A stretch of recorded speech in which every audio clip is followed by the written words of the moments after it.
Hello, everyone. This is Dr. Smriti Sorte, physiotherapist by passion and profession. And today we have Dr. Sudeep Kale sir to tell us all about legal aspects of physiotherapy. It is very important for a registered physiotherapist to know. Yes, registered. When we say registered, what do we actually mean by it?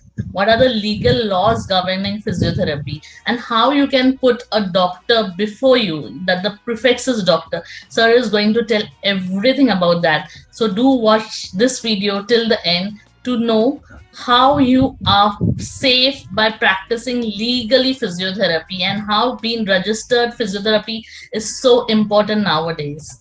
So thank you, sir, for joining this session, and I'm really grateful to you because this is something needed for the new physios who are coming now in the field. They should know that there is a law governing them. They should know by which law they can put a doctor before their name.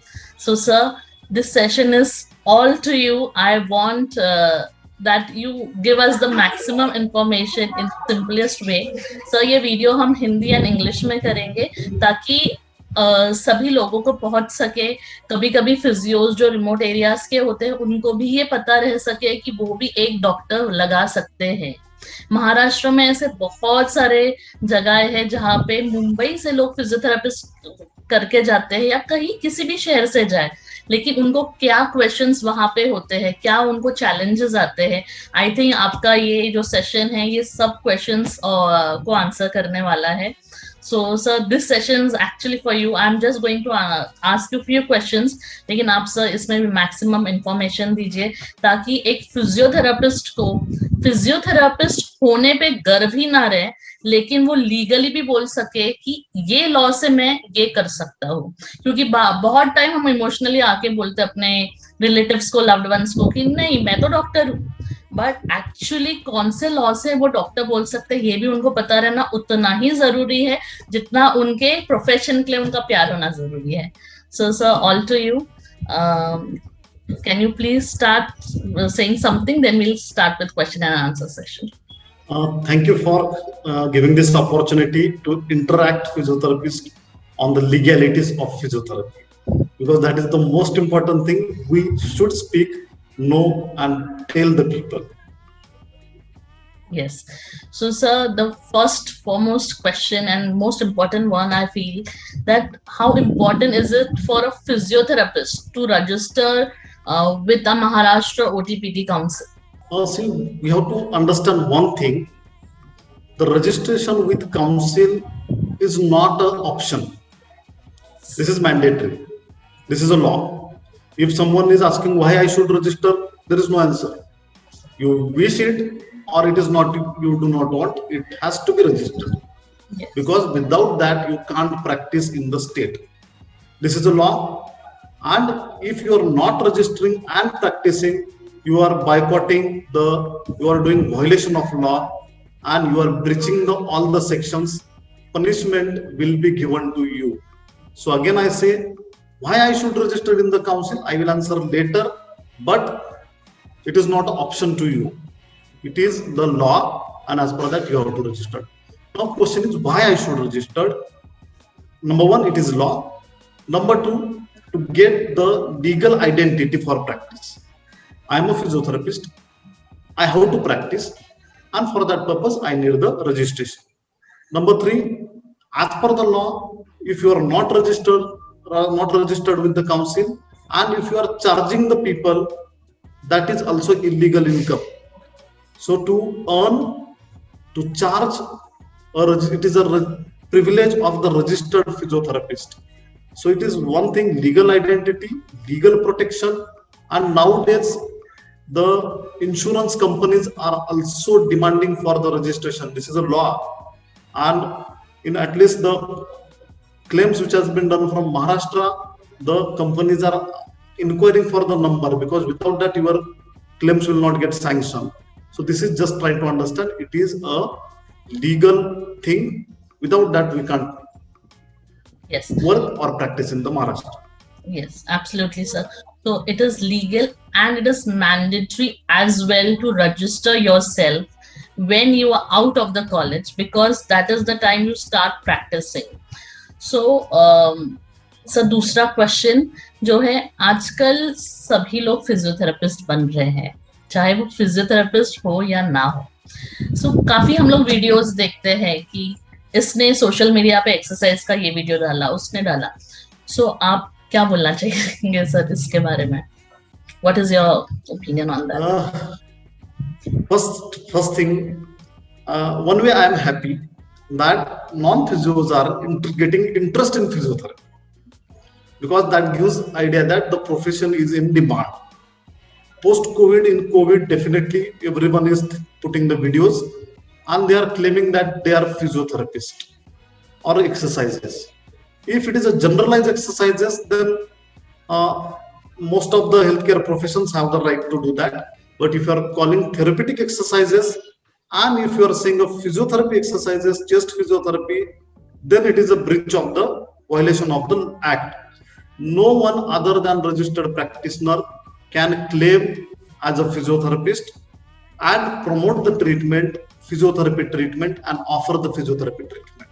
So it's a sole right of a physiotherapist to plan, execute and terminate the treatment. If anyone other than them, if they are doing, they are punishable under the section 33 of the act.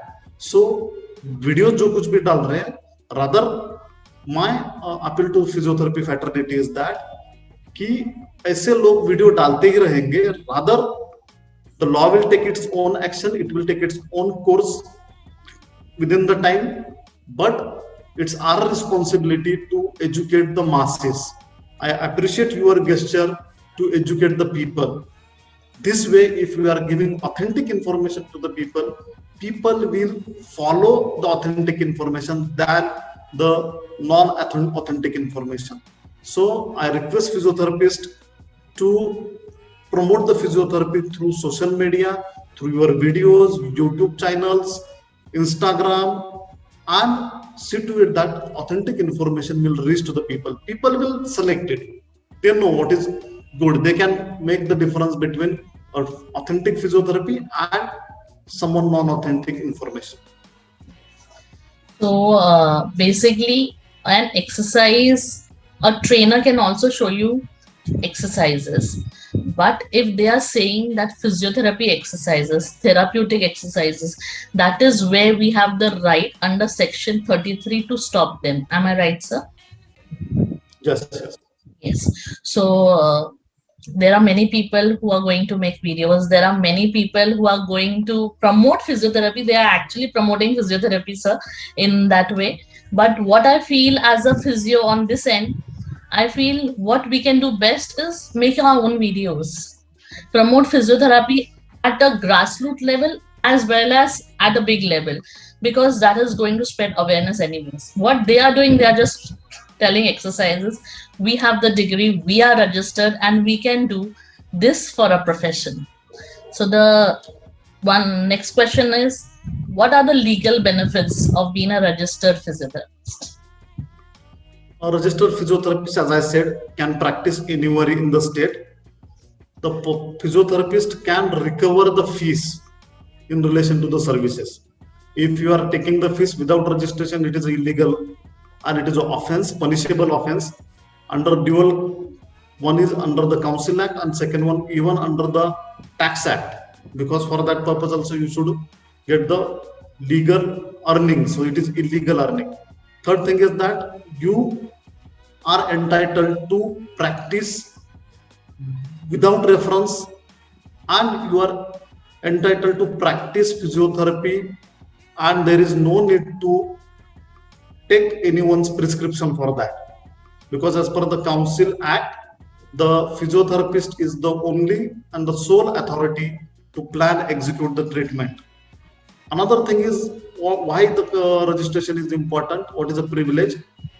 A registered physiotherapist can practice, work as a physiotherapist in the state. Other than unregistered can't do that. The government jobs, private jobs, hospital jobs, for that purpose also registration is mandatory. And you cannot give any evidence in any court or you cannot sign in the capacity of physiotherapist. If you are signing on the document as a physiotherapist without registration, and then it is a punishable non-bailable offense. So for this purpose, we are supposed to, these are the privileges of a registered physiotherapist. Okay and sir ऐसा भी है कि अगर आप registered physiotherapist है तभी आप prefix doctor लगा सकते हैं, सर आप इसके बारे में बताएंगे कुछ? डॉक्टर प्रीफिक्स का क्या है? डॉक्टर प्रीफिक्स किसी भी काउंसिल एक्ट में डायरेक्ट प्रोविजन नहीं है. If you see medical council act, NMC अभी आ गया है, एमसीआई था पहले, एमसीआई, डीसीआई, कोई भी council act, Maharashtra medical council, NMC, NSDC, इसके एक्ट के बेसिक इसमें कभी भी इसका प्रोविजन नहीं है कि डॉक्टर कैसे यूज करना है. बट ये एक्ट के अंडर जो रूल्स बनते हैं, जो महाराष्ट्र मेडिकल काउंसिल ने बनाया, डेंटल ने बनाया, एमसीआई ने बनाया, महाराष्ट्र ओटीपीटी काउंसिल ने बनाया, जो गवर्नमेंट ने बना के दिया, ओके, तो उसमें प्रोविजंस है. तो वो प्रोविजन में ऐसे दिया है कि the registered candidate will get a certificate and उसका format is published in the gazette of Maharashtra. So वो फॉर्मेट में डॉक्टर लगाया है. इसका मीनिंग क्या है? Once you will get registered, you will get the certificate putting the doctor in front of name. That means अगर आप अनरजिस्टर्ड हो और आप क्लेम करते हो तो that will not gate acceptable. And this certificate is published in the gazette of Maharashtra, approved by the Law Ministry of Maharashtra under the Maharashtra State Occupational Therapy Physiotherapy Council Rules 2006, Clause 81 and 83, and the same format is published for all the councils. So physiotherapists, once they get registered with the council, they get the certificate and they are entitled to use word prefix doctor. Unregistered physiotherapist, if they are using, it is a punishable offense. So registered physiotherapist होना इतना ही जरूरी है जितना आपको internship करना जरूरी है, हम ये बोल सकते हैं, to become the full practitioner. Yes sir.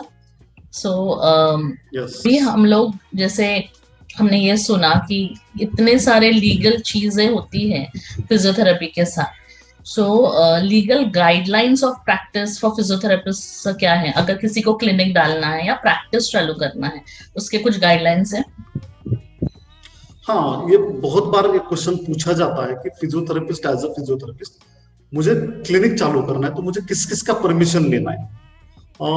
The first thing is that कि आपको पहले खुद को प्रैक्टिस करने का certificate, that is registration, council का चाहिए.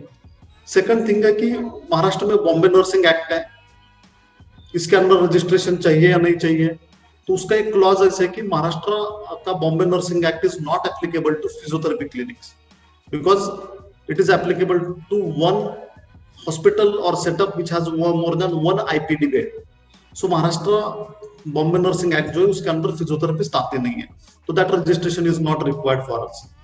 थर्ड थिंग इज कि registration under the shop act which is done by corporation, जो अपनी म्यूनिसिपल कॉर्पोरेशन है, म्यूनिसिपल काउंसिल्स है, ये रजिस्ट्रेशन देती है शॉप एक्ट के अंडर 12A में. तो that is also not mandatory. जो मुंबई हाई कोर्ट ने एक जजमेंट दिया था 7-8 साल पहले, उसके according this is optional. This is not mandatory for clinics because clinic is not a commercial entity. So shop act वहां पे एप्लीकेबल नहीं होता है. बट आपको अगर कुछ और चीजें चाहिए, फॉर एग्जांपल आपको बैंक में क्लिनिक के नाम से अकाउंट ओपन करना है, तो फिर शॉप एक्ट का रजिस्ट्रेशन की कॉपी मांगी जाती है. Other than this, it is advisable कि आपके यहाँ पे जो लोकल एजेंसी है बायोमेडिकल वेस्ट की, जो महाराष्ट्र पोल्यूशन कंट्रोल बोर्ड के अंडर आती है, उसका आप एजेंसी का सर्टिफिकेशन लीजिए. एक साल में कुछ 100 रुपीज होता है, 900 और 1200 तक या 1500 तक उसका चार्ज होता है. वो पे करके आप उसका सर्टिफिकेशन लीजिए, सो दैट आप महाराष्ट्र पोल्यूशन कंट्रोल बोर्ड या फिर किसी भी और स्टेट में हो तो उसके स्टेट पोल्यूशन कंट्रोल बोर्ड को वायलेशन नहीं करें. तो ये चीज है कि आपका रजिस्ट्रेशन सर्टिफिकेट और पोल्यूशन कंट्रोल बोर्ड का, आपकी एजेंसी का, नोडल एजेंसी का letter, on that basis you can start the clinic. आज के डेट में महाराष्ट्र में एक्ट नहीं है, कुछ स्टेट में ये एक्ट है, क्लिनिकल एस्टेब्लिशमेंट एक्ट. वहां पे रजिस्ट्रेशन क्लिनिकल एस्टेब्लिशमेंट एक्ट के अंडर करना मैंडेटरी है.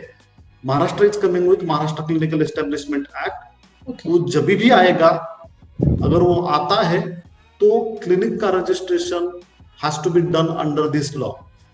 बहुत सारे बार यह पूछा जाता है कि sir we want to register our clinic in council. So council is not authority to register clinics. Council is authority to register practitioners. Clinical Establishment Act ये अथॉरिटी है जो क्लिनिक का रजिस्ट्रेशन करे। आज के डेट में महाराष्ट्र में नहीं है। Okay sir, okay, so I think इससे काफी लोगों को आंसर मिल गया कि क्लिनिक चालू करने के पहले व्हाट इज मैंडेटरी। सर, सो काफी बार देखा जाता है कि फिजियोथेरेपिस्ट करके हम लोग पेशेंट्स को कभी एक्सरे निकालने बोलते हैं या कुछ सजेस्ट करते हैं, कुछ भी एक्सरे बोलो या ब्लड टेस्ट। सो सर, इसके ऊपर हम कैसे सेफली एंड लीगली कर सकते हैं, वो आप बता सकते हैं प्लीज? ये बहुत बार ऐसे होता है कि फिजियोथेरेपिस्ट को इन्वेस्टिगेशन प्रिस्क्राइब करने का राइट है या नहीं। बहुत बार बोला जाता है कि फिजियोथेरेपिस्ट क्यों कर रहा है, किसको उसने राइट्स दिया है। तो मैं आपको ये बोलना चाहूंगा कि Maharashtra act 2 of 2004 clause 2I इसमें डिफाइन किया है, फिजियोथेरेपिस्ट का रोल डिफाइन किया है, जिसमें बहुत क्लियरली लिखा है कि advice to any person in relation to वो बहुत सारी चीजें। तो just try to understand investigation falls under the category of advice.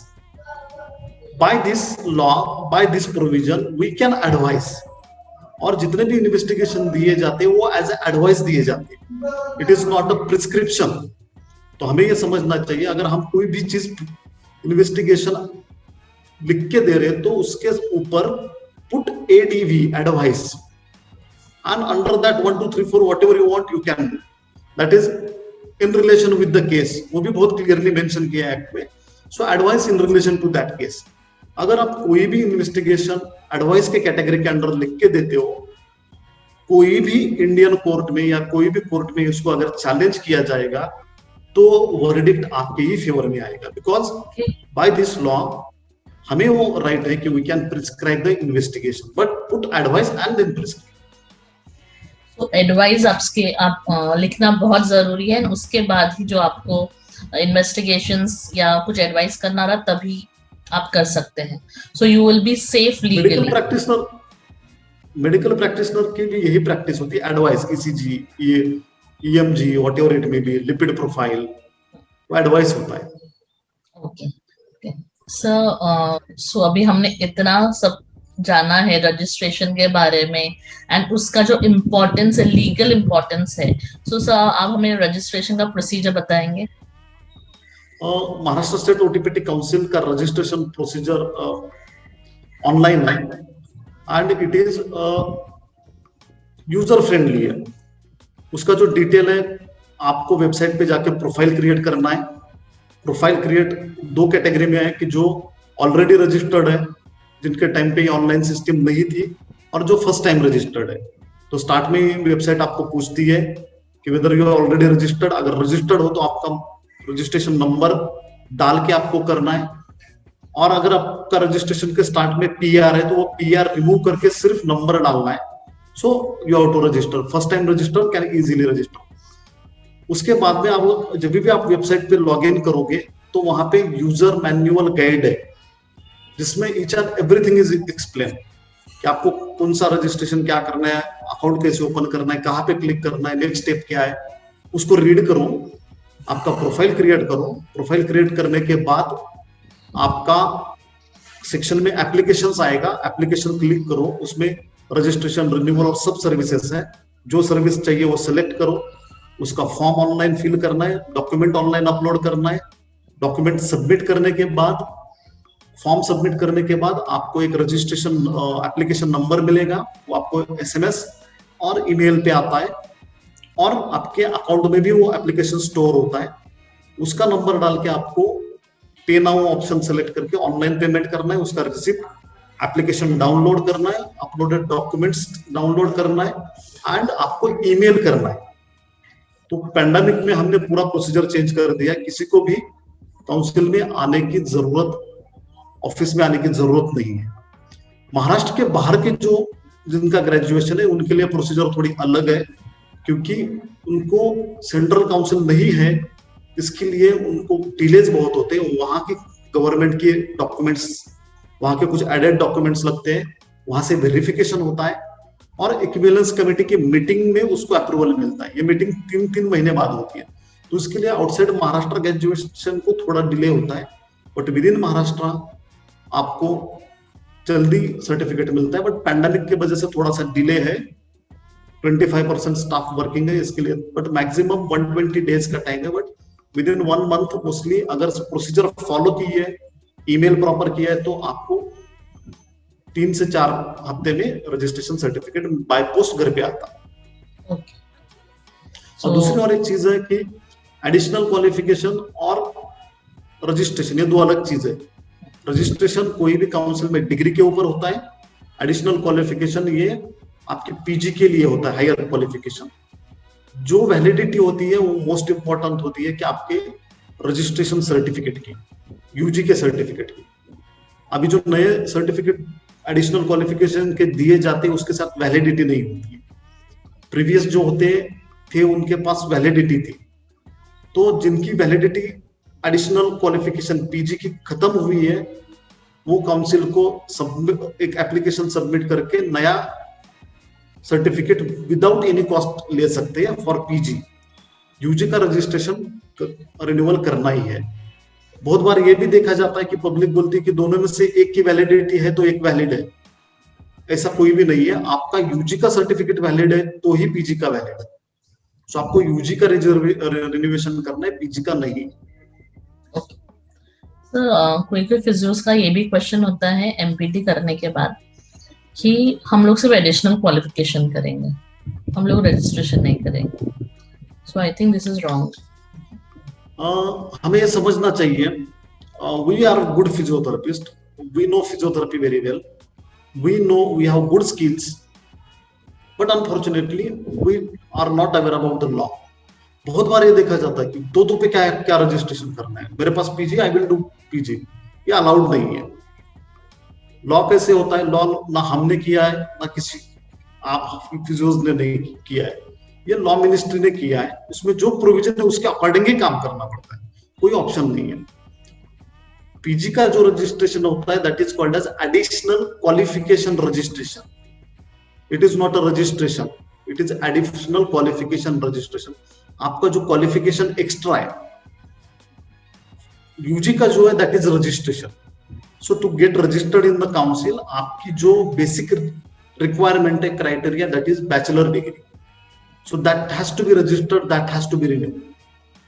आप अगर मास्टर्स सिर्फ पीजी का रजिस्ट्रेशन करोगे तो मिलेगा नहीं, because it is not a registration, it is additional degree का रजिस्ट्रेशन। तो वो आपको कुछ ये नहीं करती है। तो additional qualification is not a registration, it does not give guarantee. और ऐसा कोई भी प्रोविजन नहीं है कि आप एडिशनल क्वालिफिकेशन कर सके विदाउट गेटिंग रजिस्टर्ड। यानी कैसे, आपका 10th पास हुआ है तो ही जाके आप 12th का एग्जाम दे सकते हैं। आप ऐसे डायरेक्टली नहीं बोल सकते कि मुझे डायरेक्ट 12th का एग्जाम देना है, एंड जब मैं if I will get pass in the 12th, मैं that I will consider that कि मैं 10th भी पास हूं। ऐसे नहीं होता है। तो आपको पहले 10th पास करना पड़ेगा, तब जाके ही आपको 12th पास अपीयर करने के लिए एलिजिबल हो जाओ।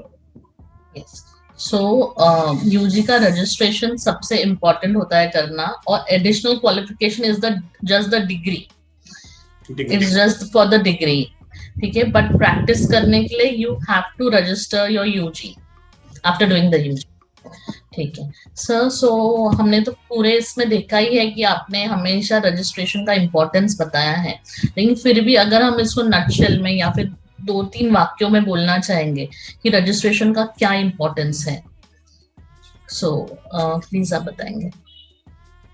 ये लॉ है, registration mandatory as per law, no option. दूसरी चीज है कि to get the rights of physiotherapist to practise independently, registration mandatory. And registration नहीं करोगे तो आप ये जो लॉ है उसके वायलेशन करोगे, and possibility is that even jail can be, you can be sent into the jail. So better to avoid all these things and to get a good legal identity, dignity, and practice independently. Registration mandatory. Yes. So registered physiotherapist बोलना ज्यादा सही रहेगा, physiotherapist बोलने से भी important. So registered physiotherapist, और law में terminology है registered physiotherapy practitioner, registered medical practitioner, registered dental practitioner. Okay. So अभी हमने तो काफी अभी लीगल एस्पेक्ट्स के बारे में देखा है, बट फ्रॉम माय साइड जैसे हर एक चीज ट्रेंडिंग होती है. सो जब हम लोग इंस्टाग्राम पे भी हमारा कुछ स्टेटस डाल रहे हैं in relation to physiotherapy, hashtag registered physiotherapist ये आप डालना नहीं भूले, क्योंकि it is very important that people know that you are registered and you are practising legally. नहीं तो बहुत सारे फिजियोज हैं एंड बहुत सारे ऐसे लोग हैं जो फिजियोथेरेपी के नाम के नीचे बहुत कुछ कर रहे हैं. ठीक है, तो जब तक हम लोग एक होके रजिस्टर्ड प्रैक्टिशनर या according to as sir said law के हिसाब से रजिस्टर्ड फिजियोथेरेपी प्रैक्टिशनर ये नहीं बोलते हैं, तब तक लोगों तक वो मैसेज नहीं जाएगा that we are registered, we are entitled to practise, we have given our sweat, blood and tears to earn that degree. It is not a 6 months or it's not a 1 year degree. So it is very important to get yourself registered with the council in Maharashtra, and if you're outside, with your respective council as well. And the law and all the legal aspects of physiotherapy, sir has covered it very well. Still, if you have any doubts, you can always put it in the comments, and sir is there to always help us. So anything else you want to add which maybe I have missed? हमें ये समझना चाहिए कि हमें ये क्यों करना पड़ेगा, क्योंकि just now this year central council act for physiotherapy pass हुआ है. अभी तक पिछले 60 साल से फिजियोथेरेपी का कोई लॉ नहीं था सेंटर में. महाराष्ट्र में पिछले 10 साल से काउंसिल काम कर रही है, बहुत सारे स्टेट में काउंसिल नहीं है. इसलिए ये हमें लोगों को बोलना पड़ेगा कि हमारा ये रजिस्ट्रेशन है और हम रजिस्टर्ड लीगली हम ऑथेंटिक फिजियोथेरेपिस्ट हैं. बाकी प्रोफेशन में ये करने की जरूरत नहीं, क्योंकि उनकी काउंसिल्स आके 60, 70, 80 साल प्री इंडिपेंडेंस भी काउंसिल आई है हमारा इंडिया में. तो इसके लिए वो सबको मालूम है रजिस्टर्ड मीन्स लीगल, बाकी इलीगल होता ही नहीं है. तो हमारे यहाँ पे हमें ये बोलना पड़ेगा कि this is a difference between registered and illegal. Over the time 10 साल बाद पब्लिक को बोलने की जरूरत ही नहीं रही पड़ेगी कि कौन सा रजिस्टर्ड कौन सा अनरजिस्टर्ड है, और अनरजिस्टर्ड का कंसेप्ट ही अबॉलिश हो जाएगा, क्योंकि अभी सेंट्रल काउंसिल भी आ रही है. तो ये हमें देखना पड़ेगा, हमें प्रमोट करना पड़ेगा, लीगल फिजियोथेरेपी को प्रमोट करना पड़ेगा. और कहीं पे भी इलीगल चीजें अगर दिखती है हमें रिपोर्ट करो. अभी within 4-5 weeks you will get opportunity to read into the newspaper कि काउंसिल के साइड से कितने एक्शन इनिशिएट और पनिशमेंट दी है. बहुत सारे केसेस अभी ऑनगोइंग है. ओके, ठीक है. सो सर हमने काफी जाना है आज आपसे about legal aspects of physiotherapy, and I hope कि ये जो मैसेज है ये लोगों तक जाए एंड उनको भी पता चले कि what is a registered physiotherapist. क्योंकि काफी बार ये होता है कि फिजियोथेरेपिस्ट रजिस्टर कर लेते हैं लेकिन वो अपने पेशेंट्स को कन्वे नहीं कर पाते हैं कि वी आर रजिस्टर्ड प्रैक्टिशनर्स.